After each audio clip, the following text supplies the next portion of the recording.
আসসালামু আলাইকুম, welcome to my channel. আশা করি সবাই ভালো আছেন। আজকে আপনাদের সাথে বেবিদের এই ড্রেসের কাটিং ও সেলাই শেয়ার করব। ভিডিওটি ভালো লাগলে লাইক, কমেন্ট এবং শেয়ার করে দিবেন। এই ধরনের ভিডিও আপনার মোবাইলে সব সময় পেতে চ্যানেলটিতে সাবস্ক্রাইব করে রাখবেন। ড্রেসটি তৈরির জন্য এখানে উপরে পাটটা নিয়ে নিয়েছি। উপরে পাটের কাপড়টা আমি দুইটা ভাঁজ দিয়ে 4 পাটে করে নিয়েছি।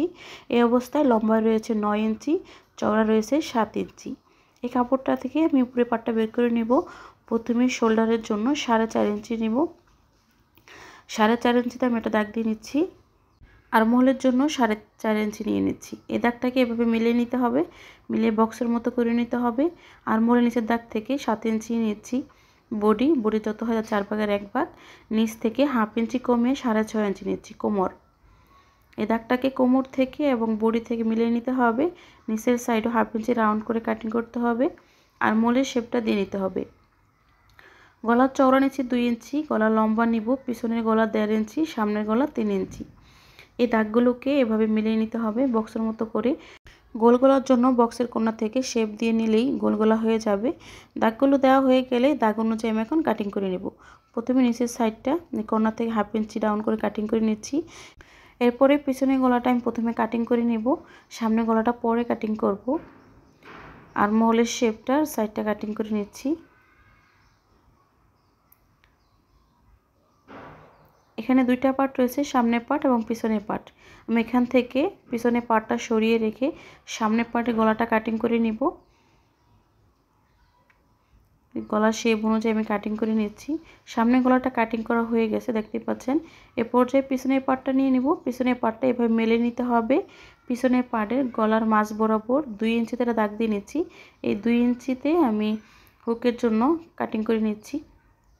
বোতাম ঘরে পট্টির জন্য এখানে কাপড় নিয়ে নিয়েছি। বোতাম ঘরটা যেহেতু আমি 2 ইঞ্চি নিয়েছি, পট্টির কাপড়টা 3 ইঞ্চি লম্বা নিতে হবে।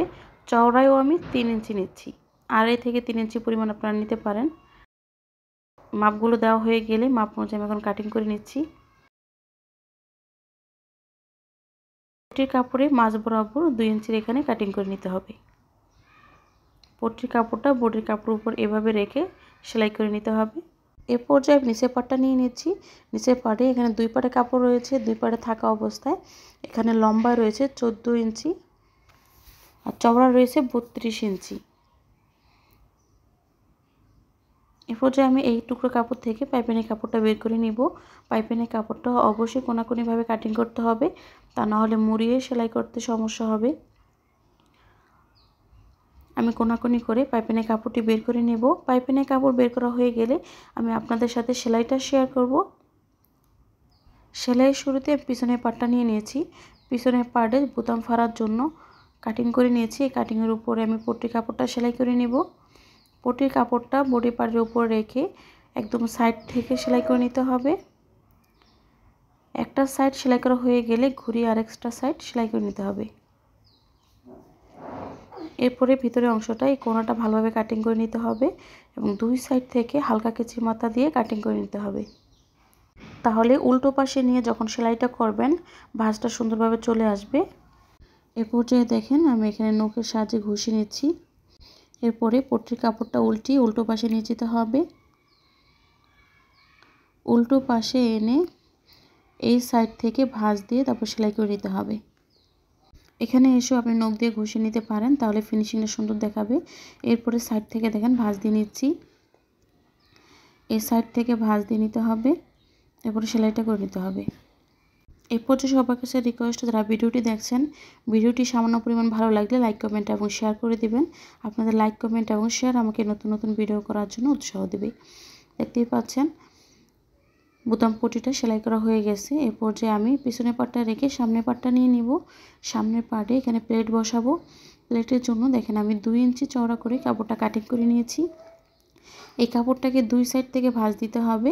2 সাইড থেকে ভাঁজ দিয়ে বডির মাঝ বরাবর রেখে 2 সাইড থেকে সেলাই করে নিতে হবে।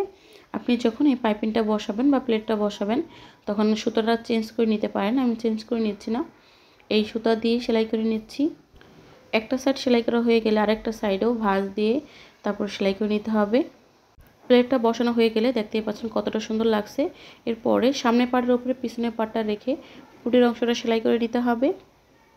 পুটির অংশটা সেলাই করার আগে অবশ্যই খেয়াল রাখতে হবে যাতে ভাঁজ পাট ভিতরে থাকে আর উল্টো পাট বাইরে থাকে। আমি একসাথে দুইটা পোর্ট সেলাই করে নিয়েছি। এখানে ঘুরিয়ে আমি ডাবল করে সেলাই করে নিচ্ছি। পুটির অংশটা দেখতেই পাচ্ছেন সেলাই করা হয়ে গেছে। পুটির অংশটা সেলাই করা হয়ে গেলে বডি পার্ট এভাবে মেলে নিতে হবে। মেলে নিয়ে আমি প্রথমেই গলায় পাইপিংটা বসিয়ে নেব।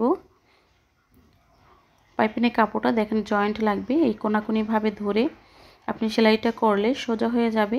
দুইটা পাইপিংয়ের কাপড় কোনাকুনিভাবে এভাবে ধরে এখানে সেলাই করে নেবেন। মেলে নিয়ে দেখবেন এখানে সোজা হয়ে গেছে। এভাবে করে পাইপিংয়ের কাপড় জয়েন্ট দিয়ে নিয়ে তারপরে পাইপিংটা বসাতে হবে। প্রথমে পাইপিংয়ের কাপড়ের মাথাটা একটা ভাঁজ দিয়ে নিচ্ছি। এরপরে বডির কাপড়ের উপর রেখে সব দিক থেকে ঘুরিয়ে ঘুরিয়ে পাইপিংয়ের কাপড়টা সেলাই করে নিচ্ছি। সেলাই করা হয়ে গেলে কেচির মাথা দিয়ে সেলাইয়ের বাইরে যে কাপড়টা রয়েছে কাপড়টা হালকা কাটিং করে নিচ্ছি। কাটিং করা হয়ে গেলে পাইপিংটা ভাঁজ পাড়িয়ে নিয়ে ভাঁজ দিয়ে তারপর সেলাই করে নিতে হবে। আমি যতটুকু চওড়া রাখতে চাই পাইপিংটা ততটুকু পরিমাণ ভাঁজ দিয়ে তারপরে সব দিক থেকে ঘুরিয়ে ঘুরিয়ে পাইপিংয়ের কাপড়টা সেলাই করে নিতে হবে।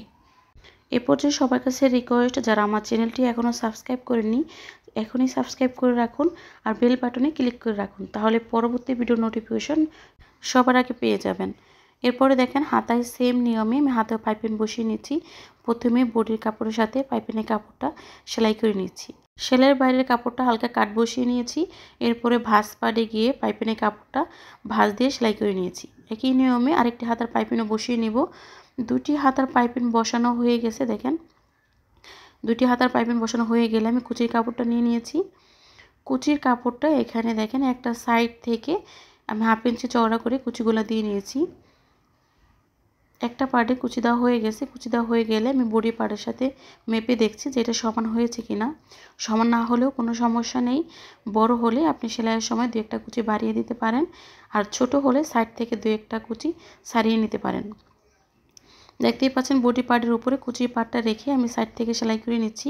এই সেলাইটা আগের যে সেলাইটা রয়েছে কুচির সেলাইটা সেলাইয়ের উপরে দিতে হবে, নয়তো ভাঁজ পার্ট থেকে সেলাইটা দেখা যাবে।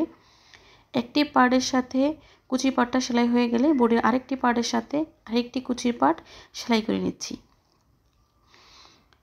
দুইটি বডি পার্টের সাথে দুইটি কুচির পার্ট সেলাই করা হয়ে গেলে আমি বডির সাইডটা সেলাই করে নিচ্ছি। হাতার নিচ থেকে সাইডটা সেলাই করে নিতে হবে।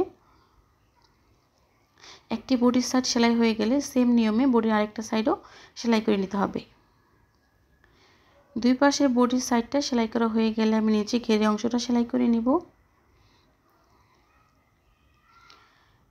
ঘেরে অংশটা এখানে চিকন করে দুইটা ভাঁজ দিয়ে তারপর সেলাই করে নিতে হবে। সব দিক থেকে ঘুরিয়ে ঘুরিয়ে ঘেরে অংশটা সেলাই করে নিতে হবে। আপনাদের কাছে রিকোয়েস্ট, যদি নতুন কোনো ভিডিও দেখতে চান তাহলে কমেন্ট বক্সে জানিয়ে দিন। আগামীতে আপনাদের জন্য সেগুলো দেওয়ার চেষ্টা করব ইনশাল্লাহ। সব দিক থেকে ঘুরিয়ে ঘুরিয়ে ঘেরের অংশটা সেলাই করা হয়ে গেলে আমার পুরো ড্রেসটি কমপ্লিট হয়ে যাবে। আর আগামী ভিডিওতে আপনাদের জন্য অবশ্যই নতুন কিছু থাকবে। সে পর্যন্ত ভালো থাকবেন, সুস্থ থাকবেন। আল্লাহ হাফেজ।